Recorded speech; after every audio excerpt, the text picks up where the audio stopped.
별이 메시아를 장차 보여줄 것이라는 것을 성경에서는 여러 곳에서 예언을 하고 있기 때문인 것입니다.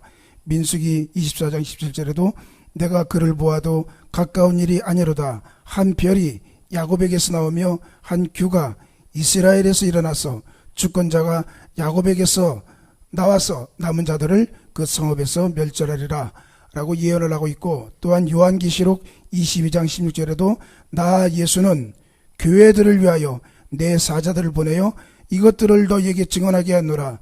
나는 다윗의 뿌리요 자손이니 곧 광명한 새벽별이라 하시더라.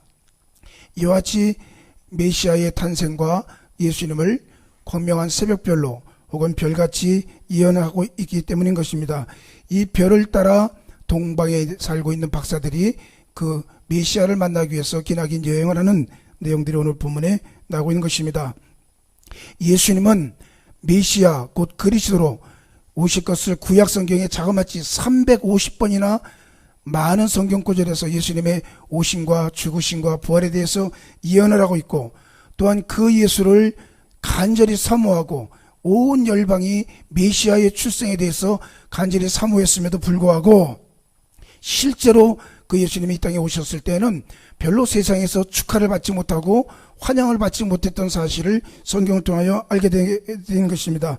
그것은 그분의 주 예수에게 씌워진 겸비의 표적이기 때문인 것입니다. 그분은 존경받기 위하여 이 세상에 오신 것이 아니라 목회하려 오셨기 때문에 그에게는 겸비의 이 사명을 가지고 있습니다. 요한복음 1장 1절에도 그가 세상에 계셨으며 세상이 그를 알지 못하였고 자기 땅에 왔으나 자기 백성이 그를 영접지 아니하였다고 말씀을 하고 있는 것입니다. 기껏해야 천군 천사의 찬양도 있었지만 기껏해야 목자들 몇 사람, 또 시므온과 안나와 같은 하나님의 영감을 받은 몇 사람, 불과 몇 사람이 예수님을 영접하고 좀 인정을 해줬을 뿐이지만 그분이 이 세상에 오셨을 때 실제는 많이 환영을 받지 못하고 별로 축하를 받지 못했던 것입니다. 우리는 이 일에 대해서 기억을 해야 됩니다. 예수님은 목회자로 오셨지 연주자로 오신 것이 아닌 것입니다. 예수님은 스스로 자신의 사역을 잘 알고 계셨던 것 같아요. 마태복음 20장 28절에 인자가 온 것은 섬김을 받으려 함이 아니라 섬기려 하고 자기 목숨을 많은 사람의 대속물로 주려 함이라.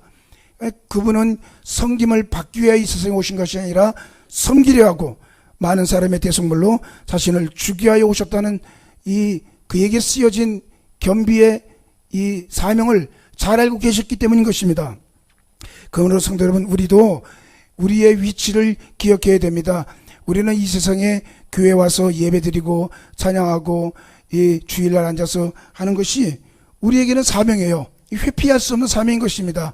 이것은 예수님에게 겸비의 표식이 사명이듯 우리에게도 예수 믿는 자가 하나님을 섬기며 예배하는 것은 이건 뭐 해야 될 사명이기 때문에 해야 되는 것입니다.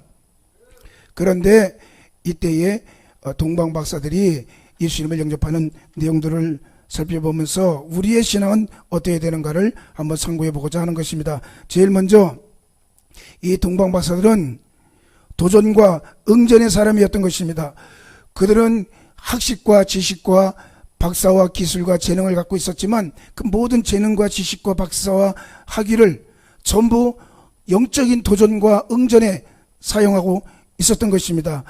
그들은 이방인이었어요. 유대인이 아니었던 것입니다.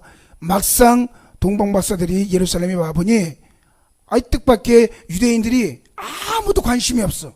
아무도 알지도 못하고 관심도 없고 이 동방 박사들이 예수님께 예배하러 온 태어나신 지 3년 동안 베들레헴에 누가 태어나셨는지 예수님이 오셨는지 성경에 예언이 됐는지 뜻밖의 유대인들은 아무도 관심이 없습니다. 오로지 저 머나먼 이방 사람들이 와가지고 예수님을 영접하러 왔으니 참 놀라운 사건이 예루살렘에 벌어지고 만 것입니다. 이 동방박사들은 도전과 응전의 사람이었던 것입니다. 성도 여러분, 우리는 우리의 학식과 지식과 재능을 예수도 아는 일에 관심을 기울여야 될 줄로 믿습니다. 내가 무엇을 공부했느냐, 무슨 학위가 있느냐, 나는 교회에 왜 나오느냐, 이 모든 재능과 기술과 능력을 그리스도를 아는 일에 집중시켜야 된다는 것입니다. 또 어려서부터 성경을 알았나니 성경은 능히 너로 하여금 그리스도 예수 안에 있는 믿음으로 말미암아 구원에 이르는 지혜가 있게 하느니라. 모든 성경은 하나님의 감동으로 된 것으로 교훈과 책망과 바르게 함과 의로 교육하기에 유익하니 이는 하나님의 사람으로 온전하게 하며 모든 선한 일을 행할 능력을 갖추게 하기 위함이라고 말씀을 하고 있습니다. 이 이방 사람, 동방의 이방 사람들은 오히려 아브라함에게 계시됐던 메시아, 모세에게 계시됐던 메시아, 그리고 다윗이 이스라엘 사람들이 그렇게 존경하던 다윗의 혈통과 다윗이 사모했던 메시아, 그리고 다니엘서에 그들 나라에 피신해 왔던 다니엘이 예언했던 다니엘서에 계시된 메시아, 그리고 미가서에 있는 메시아에 대한 이야기를 잘 알고 그들은 연구했습니다. 그리고 그들은 도전했습니다. 그 메시아가 어디 있겠는가? 유대 땅 베들레헴이 아니겠는가? 그들은 그들의 모든 지식과 모든 학식을 충동원해서 그리스도를 알고 또 예수 그리스도로 믿음으로 구원에 이르는 그것을 사모하고 있었기 때문인 것입니다. 베레아에 있는 사람들은 데살로니가에 있는 사람들보다 더 너그러워, 옛날 성경에는 신사적이어서 그렇게 표현하고 있는데, 베레아에 있는 사람들은 데살로니가에 있는 사람들보다 더 너그러워서 간절한 마음으로 말씀을 받고 이것이 그러한가 하여 날마다 성경을 상고했다고 말씀하셨습니다. 그러나 데살로니가에 있는 유대인들은 바울이 하나님의 말씀을 베레아에서도 전한 줄 알고 거기서도 가서 무리를 움직여 소동하게 하였다고 사도행전 17장 11절 이하에 말씀을 하고 있는 것입니다.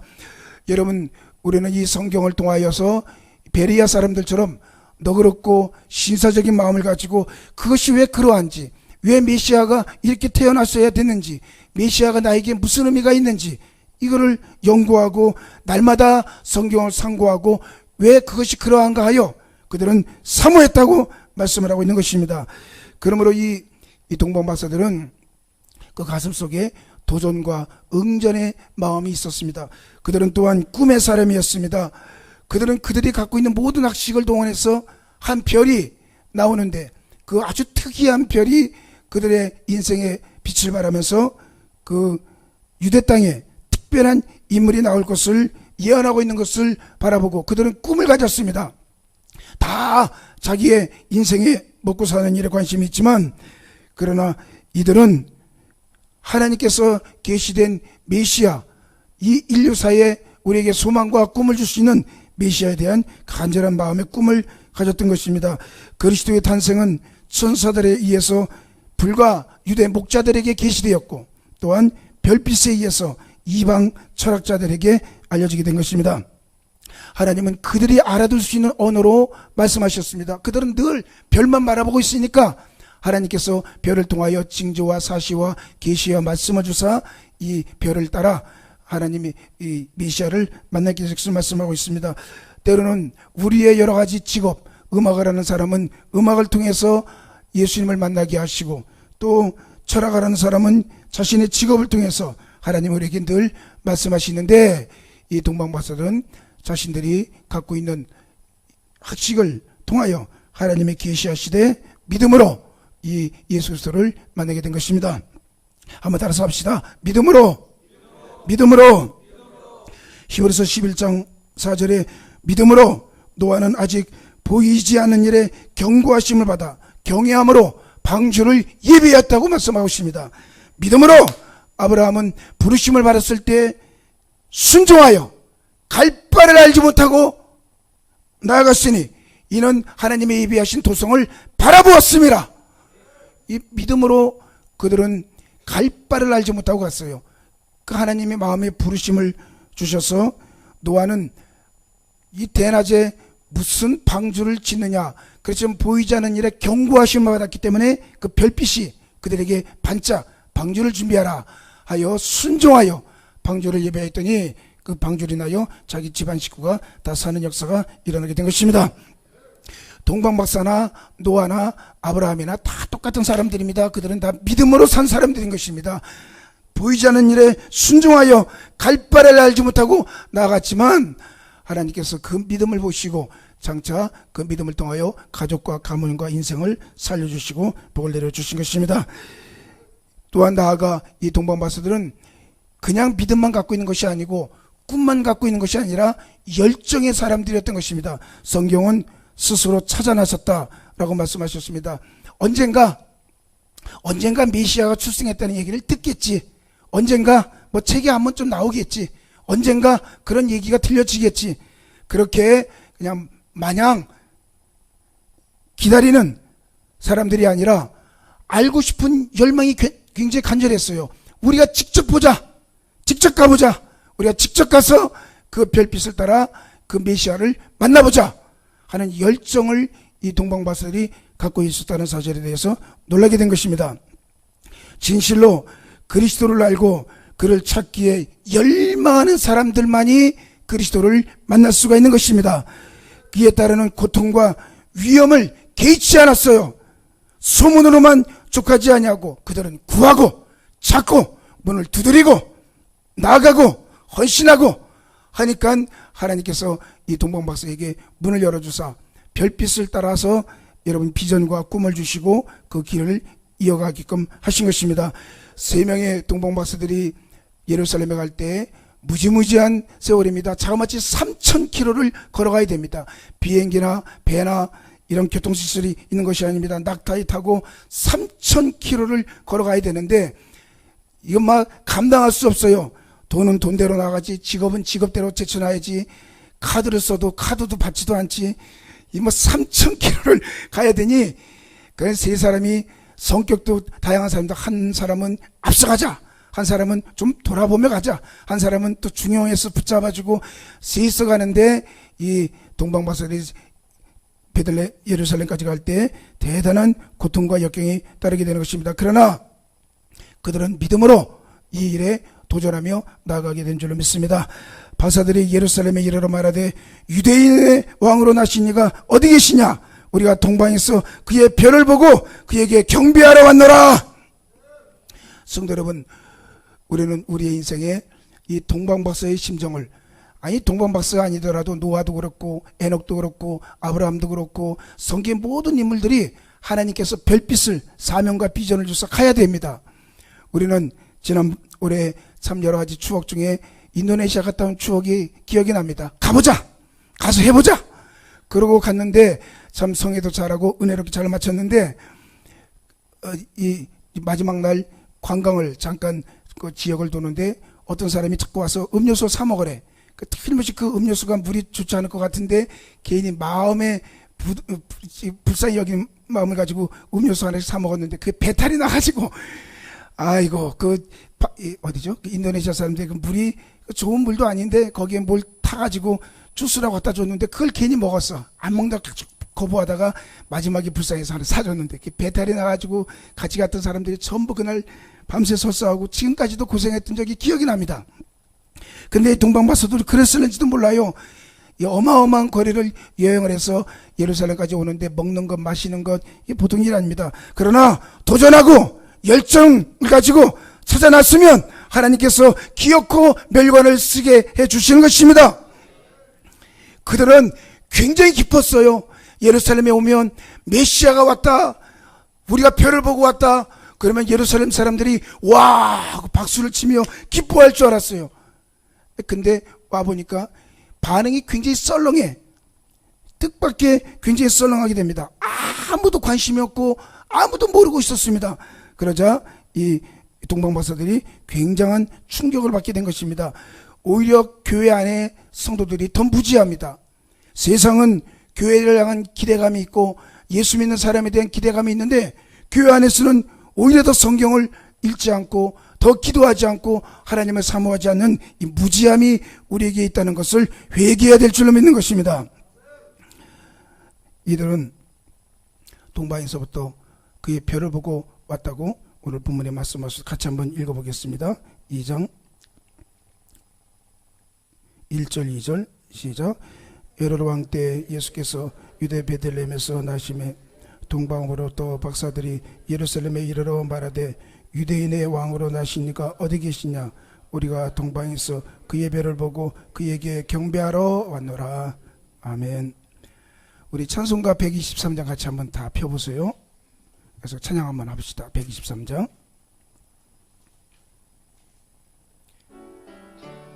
우리 동방 박사들처럼 같이 찬양합시다.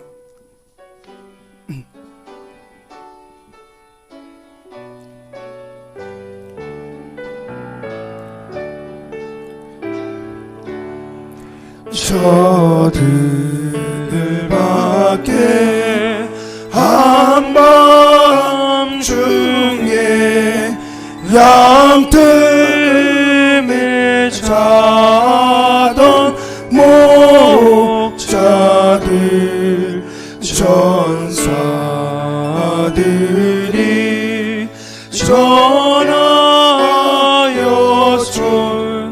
준하신 소식 들었네.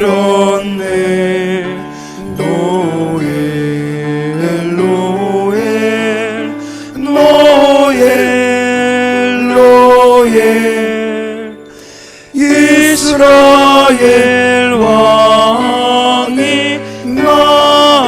삼절 저 한 별이 그 한 별이 베들레헴 향하여 바로 가더니 아기 예수 아기 예수 누구신지 그 위에 오자 우리 손들고 한번 찬양할까요? 노엘 노엘 노엘 노엘 노엘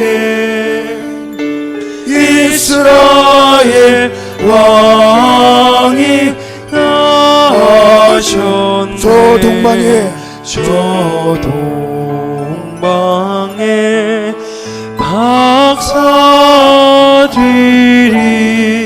새아기 보고 절하고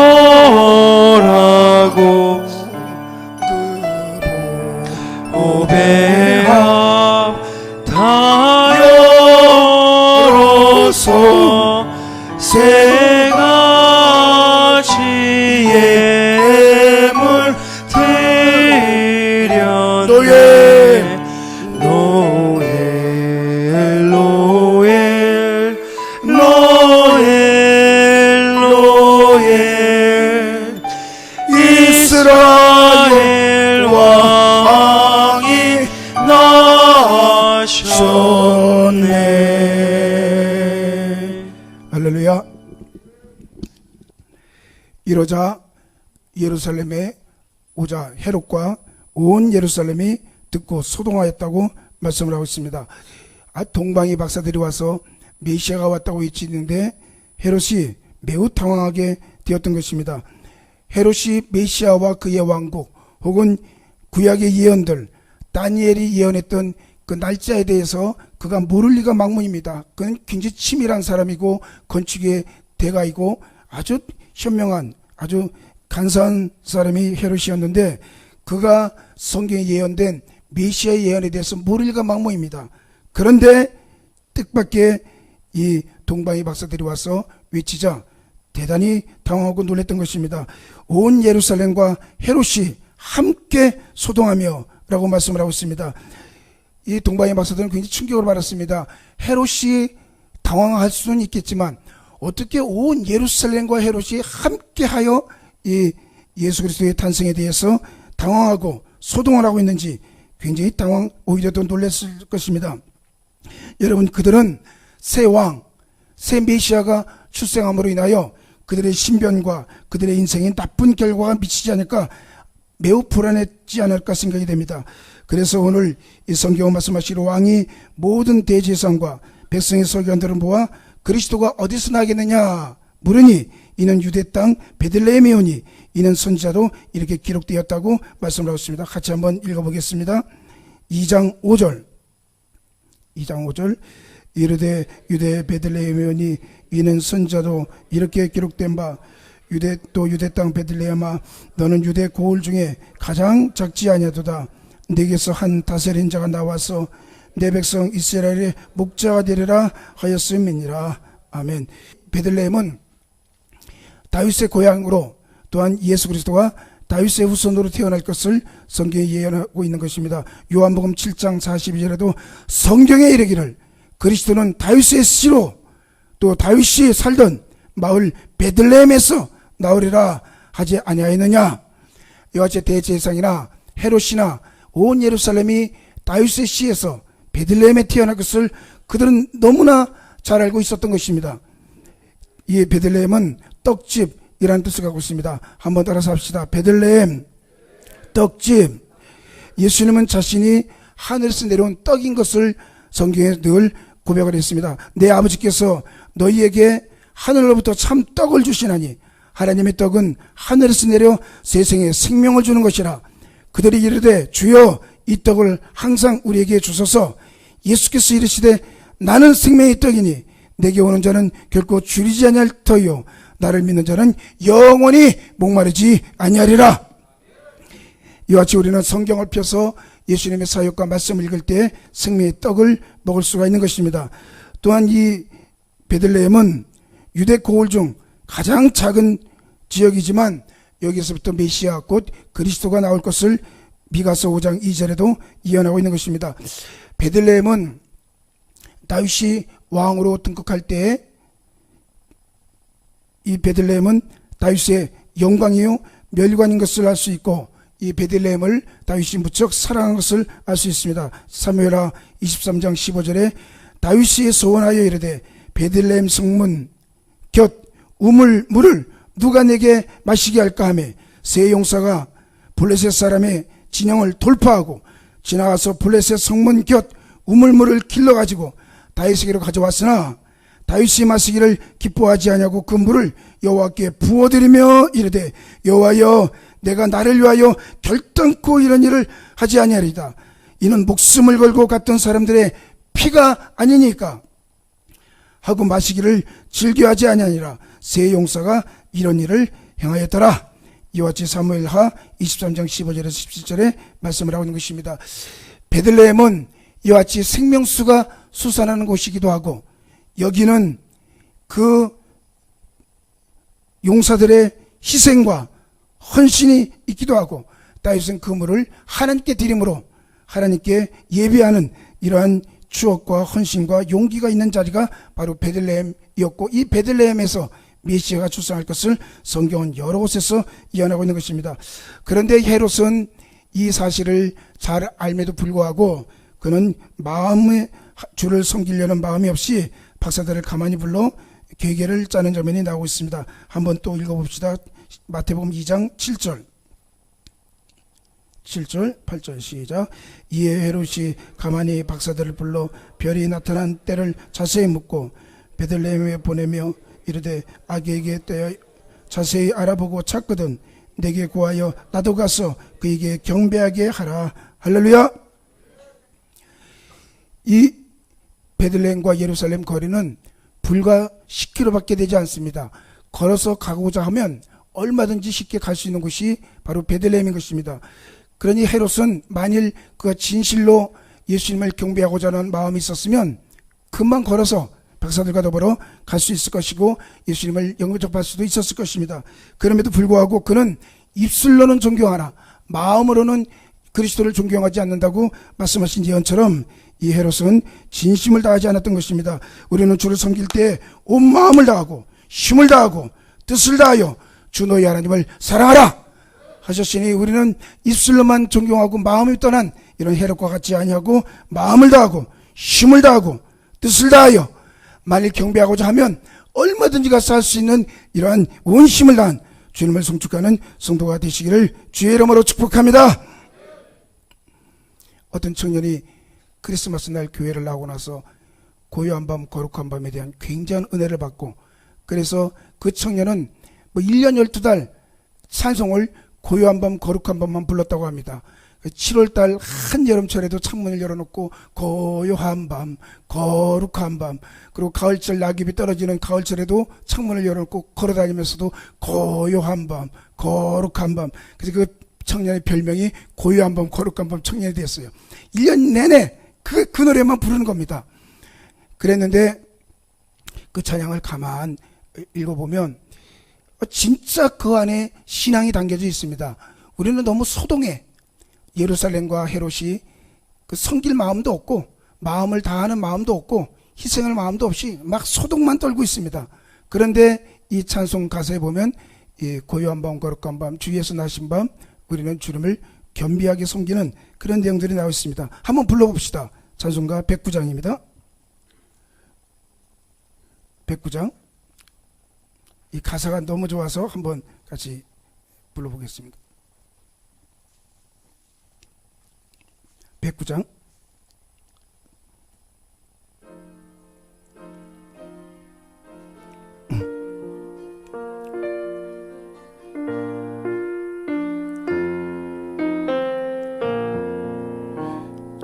둘, 셋. 고요한 밤, 거룩한 밤, 어둠에 묻힌 밤, 주의 부모 앉아서 감사 기도 드릴 때 아기 잘도 잔다. 아기 잘도 우리 2절 손들고 찬양합시다. 고요한 밤 거룩한 밤, 고요한 밤, 거룩한 밤, 영광이 뚫린 밤, 정군 천사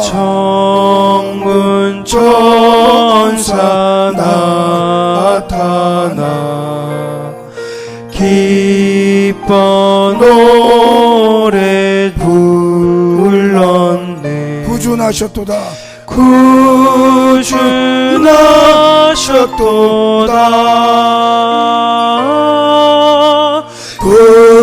구주나셨도다. 고요한 밤 거룩한 밤, 고요한 밤, 거룩한 밤, 동방의 박사들 동방의 박사들 별을 보고 찾아와 불어 경배하였네. 불어 경배 드렸네. 구주나셨도다.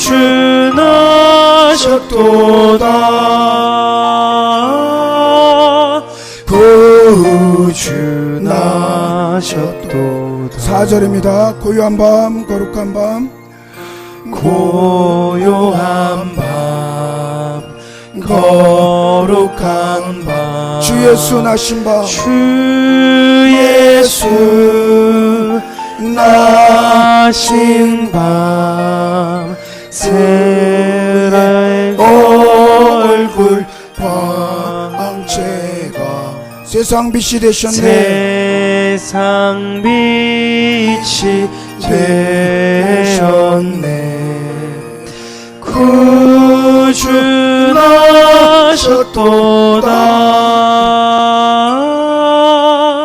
구주나셨도다. 아멘.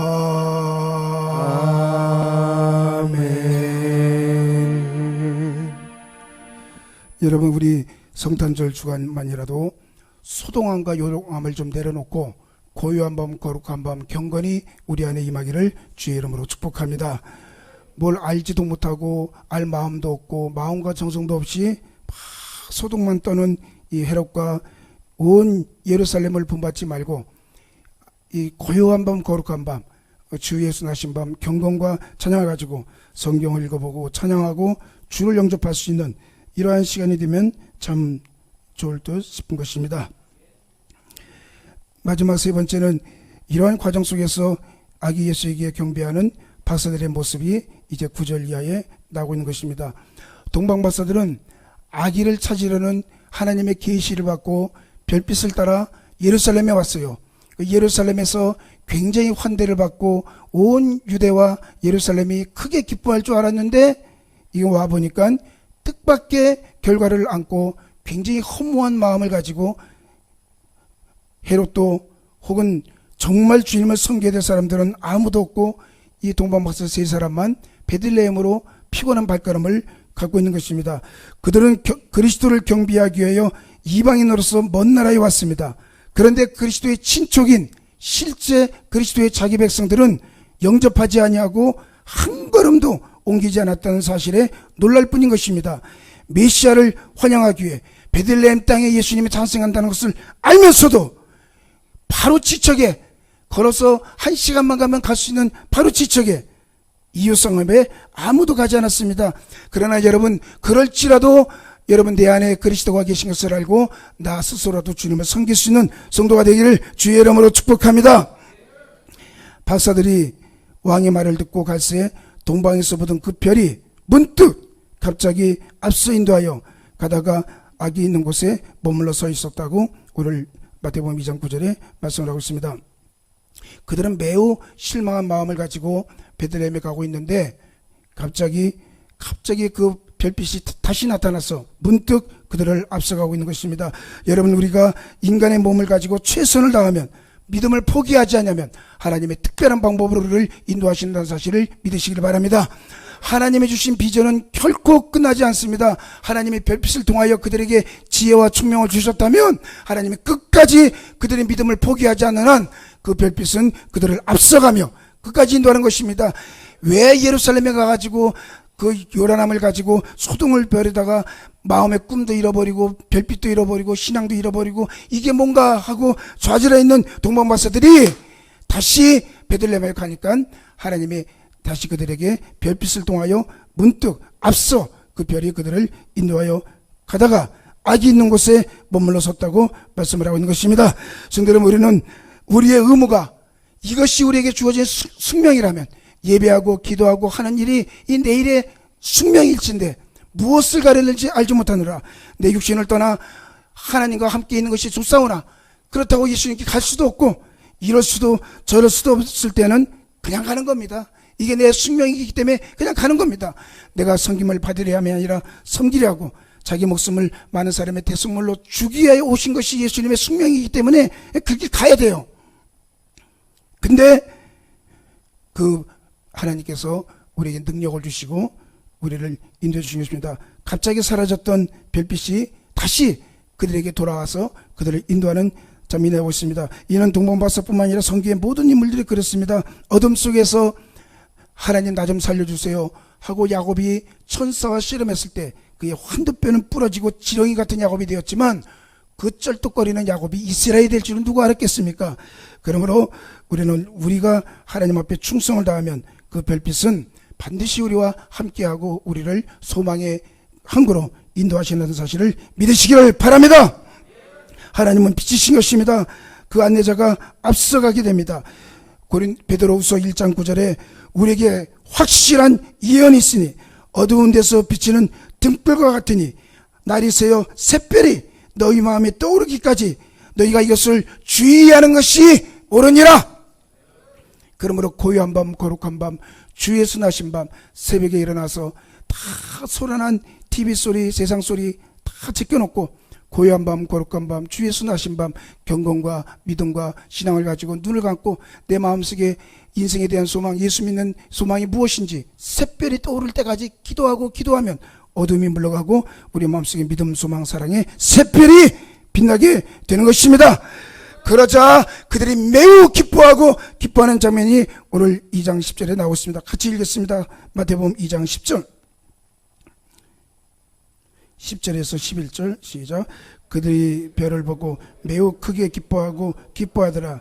집에 들어가 아기와 그의 어머니 마리아가 함께 있는 것을 보고 엎드려 아기께 경배하고 보배압을 열어 황금과 유황과 몰약을 예물로 드리니라. 그들의 꿈에 헤롯에게로 돌아가지 말라 지시하심을 받아 다른 길로 고국에 돌아가니라. 아멘. 이제 그들은 그들의 시간 여행이 헛되지 않았음을 알게 되었습니다. 그 별을 바라보고 박사들은 황홀한 도취감과 황홀한 기쁨에 취해져 있습니다. 의의 태양이신 예수 그리스도를 만나게 되었다는 희망을 가지고 이제 예수님을 만나게 된 것입니다. 그런데 또 하나의 참 희한한 사건이 벌어졌습니다. 그들은 아기 예수, 메시아로 오신 그 예수를 만나러 갔는데 마법관이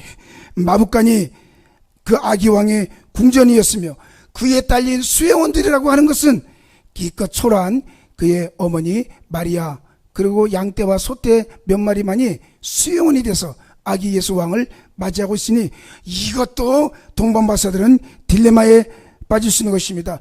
화려한 왕궁과 화려한 권세와 수행원들을 가지고 대단한 왕이 나왔을 것으로 생각했는데 마법관이 이게 웬일이야. 그리고 그 아기 예수가 강보에 쌓여 있는 걸 보고 이 동방박사들이 많이 실망했을런지도 모르는 것입니다. 그러나 이 박사들은 초라한 휘장을 꿰뚫어 볼 수 있는 아주 지혜로운 마음을 가졌었습니다. 그들의 탐문이 실패됐거나 그들의 인생이 헛되지 않는다는 사실을 알게 되었고 비로소 진실로 겸손과 겸비와 희생제물로 오신 왕을 만났다고 생각을 하게 된 것입니다. 그래야 그들은 자신을 바치고 황금과 유황과 몰약을 예수께 바치는 이러한 신앙을 하게 된 줄로 믿습니다. 그들은 먼저 몸으로 경배했던 것입니다. 다른 그 무엇보다 엎드려 경배함으로 자신의 몸을 이 아기 예수께 바치는 장면이 나왔습니다. 한번 다시 합시다. 교회는 예배이다. 교회는 예배이다. 교회는 바로 엎드려 경배하는 곳입니다. 그들은 자신의 삶을 산재물같이 경의를 표했습니다. 이 박사들이 헤롯에게 가서 헤롯에게 경의했다는 구절은 없습니다. 그 왕궁과 권세와 권력을 갖고 있는 헤롯에게 박사들이 경의를 표했다는 기록은 없지만 그러나 기껏 아기 예수에게 그들은 엎드려 경배하고 주를 섬기며 단지 왕이 아니라 하나님께 경배하듯 그들은 경배하게 된 것입니다. 그는 내 하나님이시니 그를 경배하라고 말씀하셨으니 오늘 이 성탄절이 이 믿음으로 동방박사들의 예배의 시간이 되었으면 좋겠습니다. 또한 그들은 황금과 유황과 몰약 즉 예물을 이 아기 예수께 바치는 것입니다. 이 예물은 아주 궁핍한 가운데 있는 요셉과 마리아에게 적지 않은 도움이 됐을 것이고 또한 이것이 그 왕과 하나님께 드리는 황금과 유황과 몰약의 상징이 되었던 것을 알 수 있습니다. 우리는 많이 들어봤을 것입니다. 황금은 왕이십니다. 유황은 하나님이십니다. 몰약은 나의 생명이십니다. 한번 다시 합시다. 나의 왕이시여, 나의 하나님이시여, 나의 생명이시여. 황금과 유황과 몰약, 이것을 그들은 주님은 나의 왕이시니 나의 인생을 주장하시고 주님은 나의 하나님이시니 주님의 뜻대로 되기를 원하고 또한 주님은 나의 생명이시니 나의 생명을 바치나이다. 그런 의미로 황금과 유황과 몰약을 드렸던 것처럼 우리 신앙도 늘 우리의 호주머니 속에는 황금과 유황과 몰약을 드려야 돼요. 크리스마스뿐만 아니라 1년 내내 고요한 밤 거룩한 밤 찬양하는 우리 모든 성도가 평생 해야 될 것이 바로 황금과 유황과 몰약의 정신을 가지고 주님께 예물을 드리며 우리 자신을 드려야 되는 것입니다. 누가복음 7장에 보면 이 황금과 유황과 몰약을 드린 한 여인의 이야기가 나오고 있는 것입니다. 한 바리새인이 예수께 자기와 함께 잡수시기를 청하니 이에 바리새인의 집에 들어가 앉으셨을 때 그 동네에 죄를 지은 한 여자가 있어 예수께서 바리새인의 집에 앉아 계심을 알고 향유 담은 옥합을 가지고 와서 예수의 뒤로 그 발 곁에 서서 울며 눈물로 그 발을 적시고 머리털로 그의 발을 닦고 그의 발에 입 맞추고 향유를 부으니 예수를 청한 바리새인이 그것을 보고 마음에 이르되 이 사람이 만일 선지자라면 자기를 만지는 이 여자가 누구며 어떠한 자 곧 죄인인 줄을 알았으리라 하거늘 예수께서 대답하여 이르시되 시몬아 내가 네게 이를 말이 있다 하시니 그가 이르되 선생님 말씀하소서 하고 턱을 한번 흔들었다고 하는 구절은 없지만 선생님 말씀하소서. 그러자 빚 주는 사람에게 빚진 자 둘이 있어 하나는 500데나리온을 줬고 하나는 50데나리온을 줬는데 갚을 것이 없으므로 둘 다 탕감하여 주었으니 둘 중에 누가 그를 더 사랑하겠느냐? 시몬이 대답하여 이르되 내 생각에는 많이 탕감을 받은 500데나리온의 탕감을 받은 그 사람이 아마 더 사랑했을 것입니다. 그래서 예수께서 이르시되 내 판단이 옳도다. 그 여자를 돌아보시며 시몬에게 이르시되 이 여자를 보느냐? 내가 네 집에 들어왔을 때 너는 내게 발 씻을 물도 주지 아니하였으니 이 여자는 눈물로 내 발을 적시고 그 머리털로 닦았으며 너는 내게 입 맞추지 아니하였으되 그는 내가 들어올 때부터 내 발에 입 맞추기를 그치지 아니하였으며 너는 내 머리에 감람료도 붓지 아니하였으되 그는 향유를 내 머리에 내 발에 부었느니라.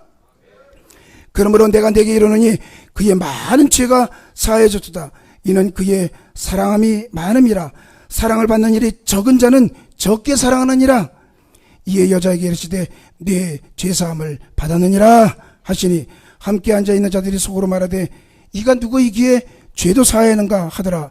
예수께서 여자에게 이르시되 내 믿음이 너를 구원하였으니 평안히 가라.